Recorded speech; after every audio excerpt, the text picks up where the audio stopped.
Assalamualaikum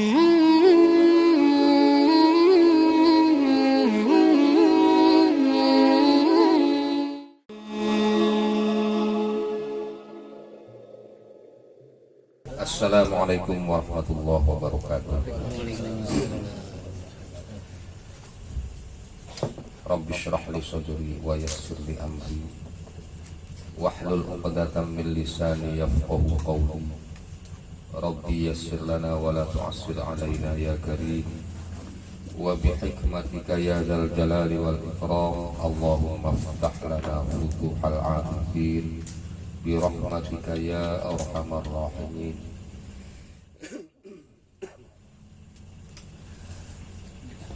Kepada jamaah Majelis Taklim Al-Muqarrabin yang saya hormati, wabillahi khusus kepada Bapak Pengasuh, yaitu Bapak Rosyidi, yang selalu saya cintai.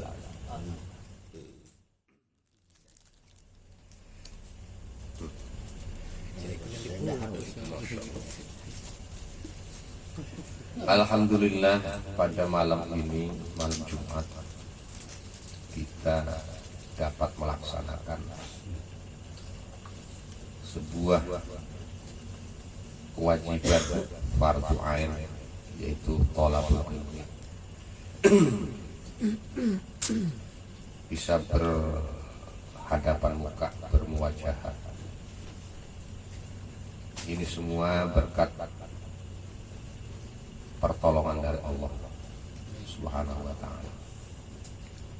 Tanpa pertolongannya kita tidak bisa berbuat apa-apa.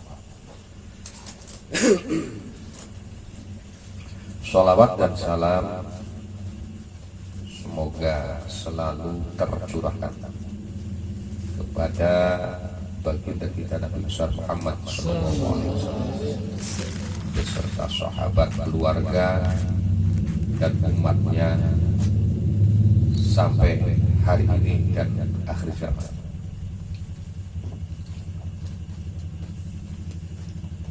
Bapak-bapak sekalian, sebagaimana ketika tadi saya mendengar dari kesepuan, silakan tanya,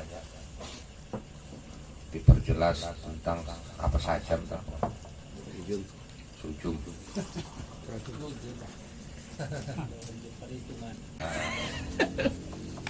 Jadi perlu saya jelaskan,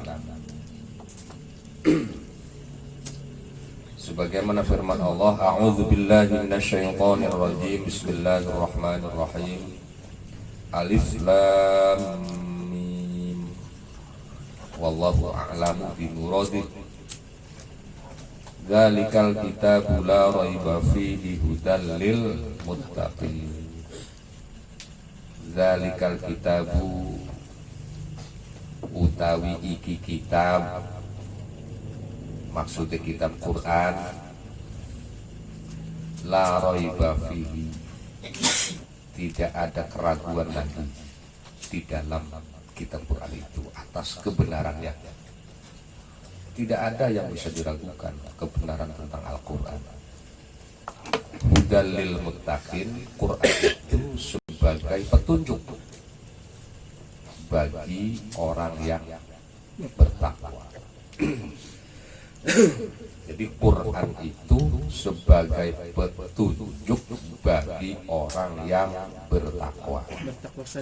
Bagaimana kalau orang yang tidak bertakwa, apakah bisa jadi petunjuk? Tidak. Quran itu jadi petunjuk juga bagi orang yang bertakwa. Kalau yang tidak bertakwa, ya tidak jadi petunjuk. Jojong-jojongan masa bodoh. Gitu.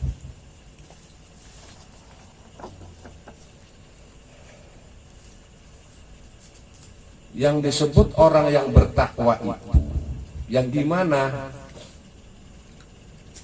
Kemudian ayat yang selanjutnya menerangkan alladzina yu'minuna bil ghaib. Orang yang bertakwa itu adalah orang yang mempercayai, mengimani tentang hal-hal yang gaib. Wong sing percaya ning barang kang gaib, ning hal-hal sing gaib, iku salah satu kriteria orang yang takwa. Sing gaib itu seperti apa? Ya barangnya anak tapi orang kedeleng. Keris mau tuh gaib, kedeleng nyata terus kelihatan. Seperti adanya jin, malaikat, ada, makhluknya ada, orangnya ada, cuma tidak bisa terlihat oleh kita. Adanya surga, adanya neraka, itu gaib. Itu sekarang, tapi nanti kalau sudah ke sana, sudah di kiamat, bukan gaib lagi, nyata. Jadi sesuatu yang tidak terlihat tapi ada, itu gaib. Kita beriman, percaya adanya. Itu salah satu kriteria orang yang bertakwa. Nah, itu faktor keimanan dulu, urusan hati itu. Karena keyakinan itu, kepercayaan itu adanya dalam hati, bukan di mulut, adanya dalam hati. Nah, kemudian wa yuqimunas shalah. Orang yang bertakwa itu selain percaya kepada yang gaib dan mau mendirikan sholat, bukan melaksanakan sholat, mendirikan sholat, bukan melakukan sholat. Beda antara melakukan, mengerjakan dengan mendirikan, pemahamannya beda. Kalau mendirikan itu ya melakukannya iya, atau melaksanakannya juga iya, mengerjakannya juga iya. Tapi kalau melaksanakan atau mengerjakan belum tentu masuk pendirian, mendirikan. Maka bukan mengerjakan sholat tapi mendirikan sholat. Apa sebab beda? Ya jelas. Contoh, Pak Dede mendirikan rumah, itu pasti sudah jadi, dari mulai fondasi sampai tinggal pakai, namanya mendirikan rumah, sehingga terwujud rumah. Tapi kalau mengerjakan rumah, bisa jadi baru sepotong atau fondasi doang. Iya, Pak Dede habis kemana? Habis kerja. Kerja apa? Kerja rumah, bikin rumah. Bisa jadi nggak secara pelan. Ini menjadi orang mana? Tapi kalau mendirikan itu semuanya kena, mengerjakannya kena. Maka disebut juga wa yuqimunas shalah, mendirikan sholat sampai sholat itu jadi. Artinya kalau orang sekedar melaksanakan sholat atau mengerjakan sholat, belum tentu sholat itu sah begitu. Jadi asal-asalan ya, asal-asalan belum ngintil sholat, ya melaksanakan sholat itu. Embuh rukunnya napira, syaratnya premen, ya embuh. Tapi bisa disebut mengerjakan sholat. Tapi kalau mendirikan sholat, sholatnya harus benar-benar jadi, sah, plus diterima oleh Allah. Usahakan sampai diterima. Kalimatnya yuqi. Nah itu wa yuqimunas shalah, itu mendirikan sholat itu sebagai hablum minallah. Jadi upaya manusia yang apa vertikal apa horizontal? Horizontal. Vertikal. Iya.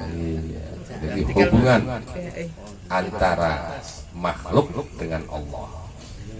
Sholat. Horizontal. Ini dengan horizontal.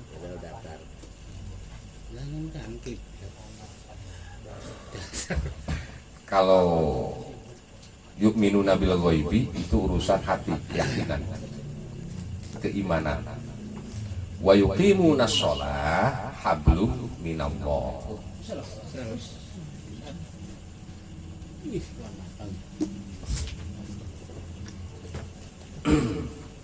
Jadi hablum minallah itu digambarkan dengan sholat. Itu salah satu bagian daripada kriteria takwa orang yang bertakwa. Siap.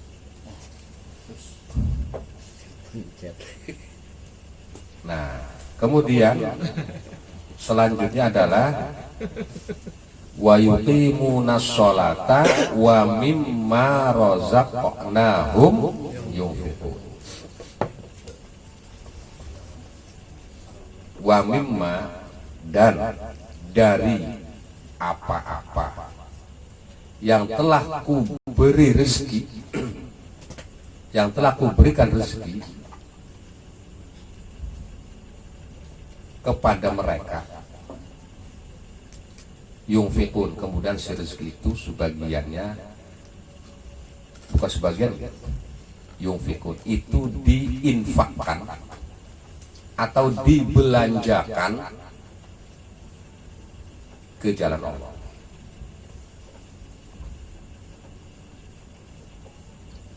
Jalan Allah itu seperti apa? Banyak jalan Allah. Artinya sesuatu perbuatan demi taat kepada Allah. Taat itu apa? Nurut. Sing arane taat itu nurut. Nurut ning Allah, ning perintah Allah. Jadi rezeki kita ini disalurkan, dibelanjakan, diterapkan, digunakan untuk sesuatu perbuatan yang memang diperintah oleh Allah. Jadi menerapkannya itu karena nurut kepada perintah Allah. Itu sebutnya taat.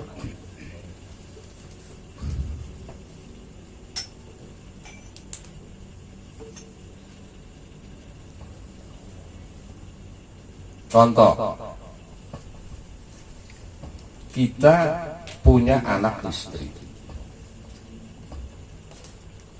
Anak istri itu butuh makan, butuh nyandang, butuh rumah.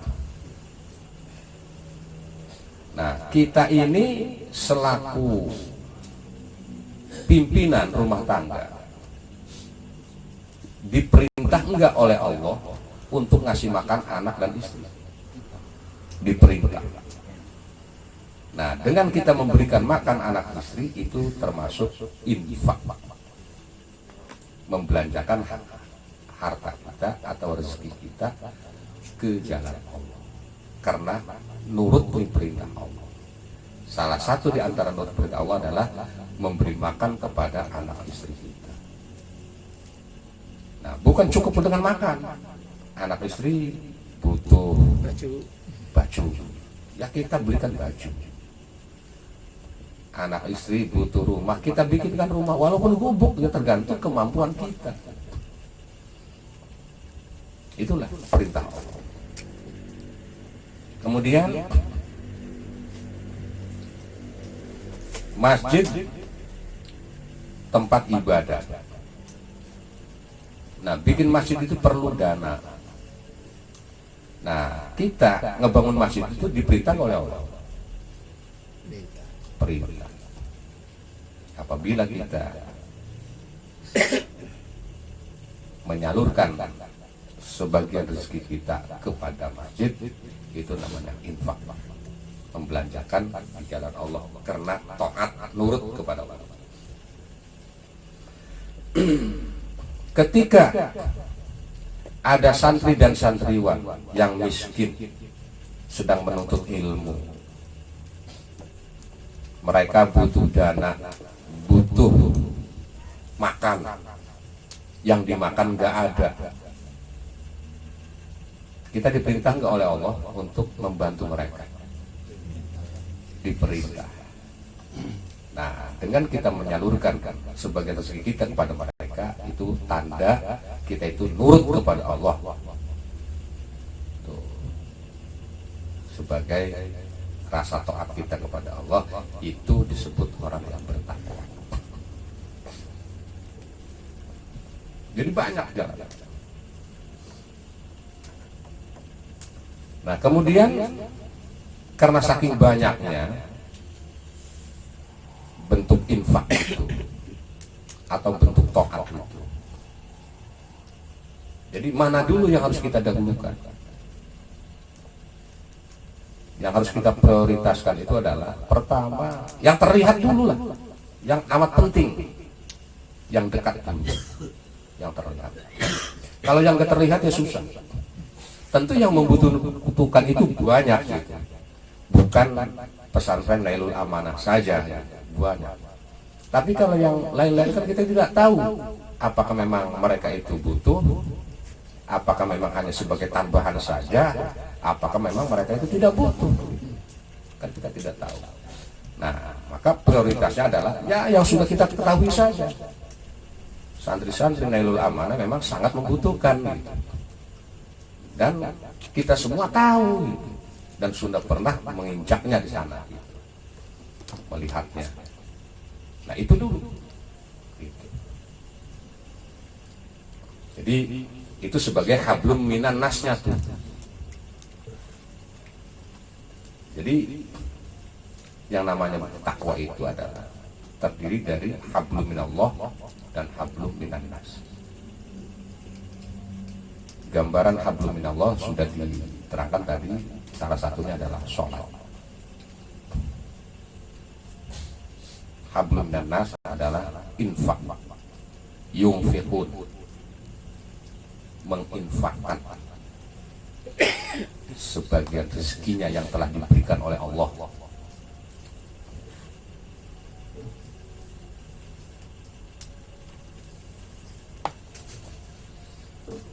Nah, lamun kita misalnya menerapkan sebagian rezeki kita itu ke tuku beledogan misalnya. Manjingnya itu perintah Allah bukan. Senang-senang aja itu. Nah, maka itu bukan infak. Atau sih nyawer. Organ tunggal. Ya, kono. Karena itu tidak ada perintah.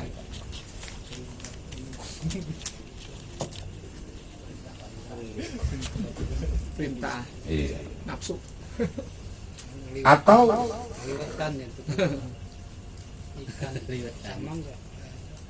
kita membantu tentang kejahatan. Ada nggak perintah? Atau membantu tentang permusuhan, tidak ada perintah. Kalaupun kita mengeluarkan harta untuk itu bukan disebut infak, bahkan haram.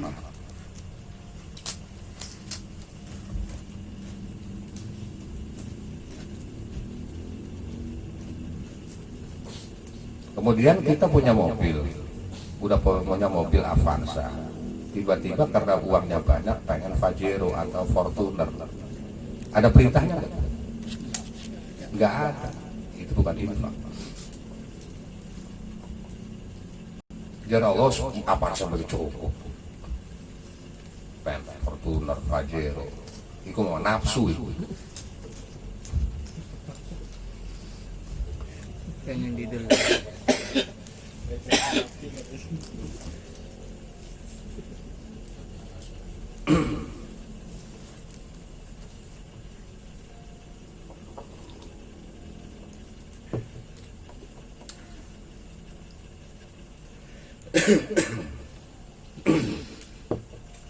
Jadi analogi ini mungkin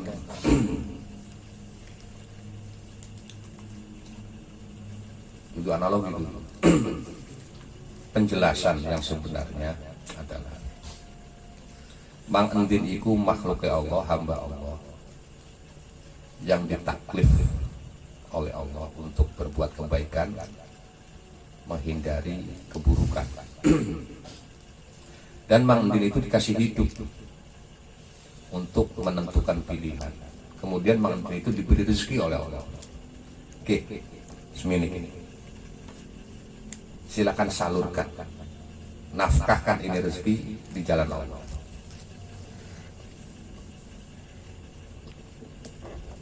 Nah, itu berarti tergantung mantu.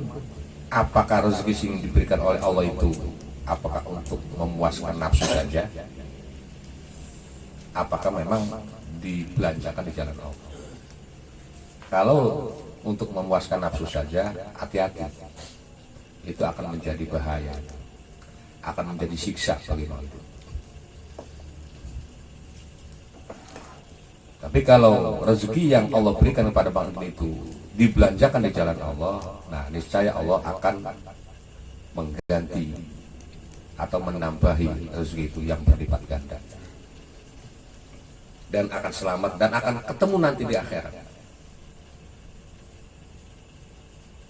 sesuai dengan rezeki yang Allah berikan. Lamun gede maning, lamun gede dinekakan digawe ya kudu ngeblanjakan gede maning. Lamun cilik ya cilik maning sesuai karo kemampuan. Pokoknya rezeki yang diberikan oleh Allah itu belanjakan di jalan Allah, salurkan di jalan Allah. Butuh di masjid bae infak itu. Pengertian infak masjid. Emangnya jalan taat itu hanya masjid? Banyak mau kan? Emang din.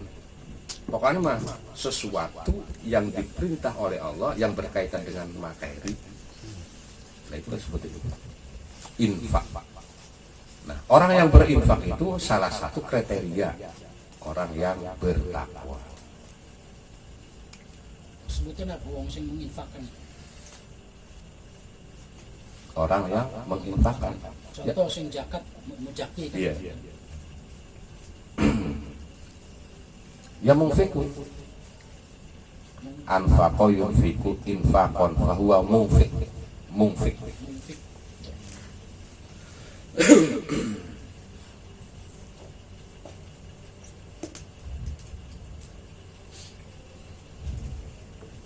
Kang sini kan lagi kebalik kula ini ya. Lagi ning Greshaus sejak pandemi ya. Rakyat kan sing usaha. Ya, apakah kalau masih termasuk orang yang bertakwa menafkahi anak rabi? Abang sih belum ngebantu kan bagian marketing ke pasar rabi. Dari situ mah Pemasaran. iku mah artine semanjinge ta'awanu 'alal birri. Saling tolong menolong antara suami istri tentang kebaikan. Karena itu merupakan kebutuhan. Mau mangentin kebutuh mangan, anak kan butuh mangan, sementara mangentin iku langkahnya terbatas, maka Rabi ngebantu. Ya orang apa-apa. Tapi hati-hati mangentine, apik kenaken kono ku. Ono. Buat dengan ibu normal mah. Nah, ya sip, arane wong lanang ngono. Aja kenaken wis dingone Rabi, teh. Kono aja. Karena terbata-bata. kono terbata-bata main.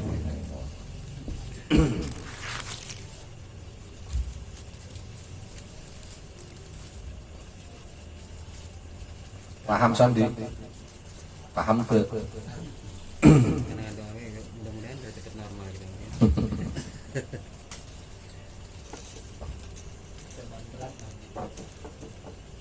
Kajian. Nah, cuman lamun nafkah neng anak Rabi, infak itu nafkah. Infak nafkah itu pada. Lamun yungfikun atau mungfik itu adalah orang yang memberi nafkah. Iya. Wong sing nafkah itu adalah munfik.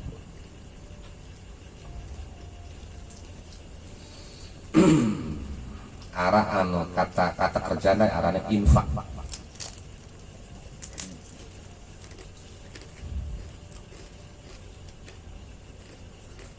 Nah, ari ngemai mangan ning anak rabi, nokokaken klambi ning anak rabi, ngegawekaken umah ning anak rabi, iku masih dianggap wajar karena anak keterkaitan rasa kasih sayang, rasa cinta kasih sayang ning anak mah atau ning rabi. Ini alasannya kewajiban. Nah, padahal kasih sayang itu orang tidak cukup pada anak istri saja. Kepada mereka pun anak-anak santri yang memang mereka itu butuh pertolongan, kita itu harus menyalurkan rasa kasih sayang pada mereka. Aja cukup nih anak rabi doang. Ada anak rabi orang dikon juga memang itu harus berjalan karena anak keterkaitan darah, keterkaitan rasa eman. Ning wong pondok sing duduk anak kita, anak wong liyan. Dan ini kan tantangan iki, tantangan wong muslim ki, orang yang bertakwa ki.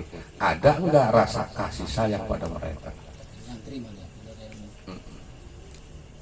Biasanya pelit nih wong liyan, eman. Ada nih anak rabi orang eman. Nih wong liyan mau tantangan aku eman. Padahal itu perintah sing Allah, kok menyalurkan. Harus menyayangi mereka. Jangan sampai mereka itu lapar, kelaparan. Perintah Allah. Nah, ini kan itu ujian aneh. Berat orang kita.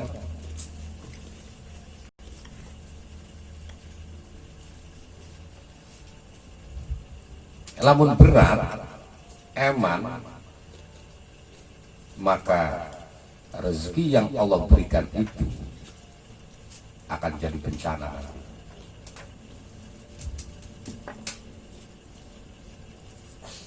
Sebab rezeki yang Allah berikan itu tidak semuanya disalurkan di jalan Allah, hanya untuk memuaskan nafsu saja. Namun memang anak rabi itu mah hanya sekedar maukan rasa apa ya, rasa eman doang, sayang doang, hanya ning keluarga doang anak rabi. Sementara perintah Allah tokan menyayangi ning orang lain tidak dilaksanakan. Nah itu akan kena sanksi nanti. Kontan malah. Kontan. Ampun ini satu contoh.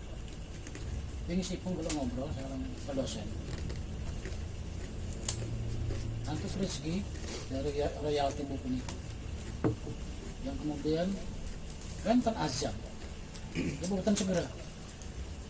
Dari total menurut cerita yang pakai 15 juta, baru diambil 2 atau 3 juta.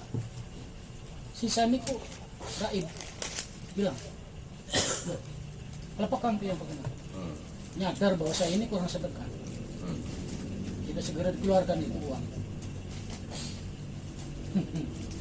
Artinya ya gambaran wow pas dalam satu yang ya walam intinya mah di rekening itu saldo hanya tinggal 570 sekian. Iya.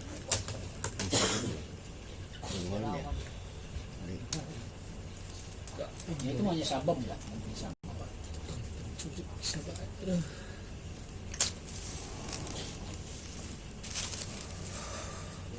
Sebenarnya mak Allah itu titip mandir nggih duit bakal mereka kan ya si anu ku ya. Cuma ordo mau akan doang kok. Mandir ke kebutuhan sepiring, kebutuhan mandir. Tak gen itu 3 piring. Si orang piring ku salurakan berapa? Orang kaya eman nyalurakan lagi 2 piring. Udah esok lah. Esok prevent. Lalu senang kucing panjang.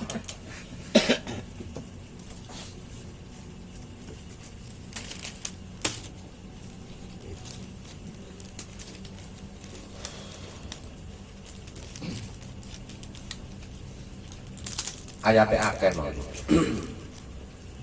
Jadi ibadah itu ya dua macam, hablum minallah, hablum minan nas. Nah, sing memang sulit iki hablum minan nas. Hablum minallah mah ya pada umumnya uang itu bisa lah. Walaupun betor-betor gak sholatnya kok bisa. Siap ya. Nah, sing paling parah ya hablum minallahi ora, hablum minan nas ora mana. Waduh. Lah siki lamun bagi wong yang tidak banyak berbuat hablum minallah, cobalah ditopang dengan hablum minan nas diperbanyak. Aja iki min man. Tekol. Le tekor arimin karimin pira. Dua kali, kalau kali. Min kali min, Min min sering min. Saling kuadrat. Min kuadrat. Min ditambah min.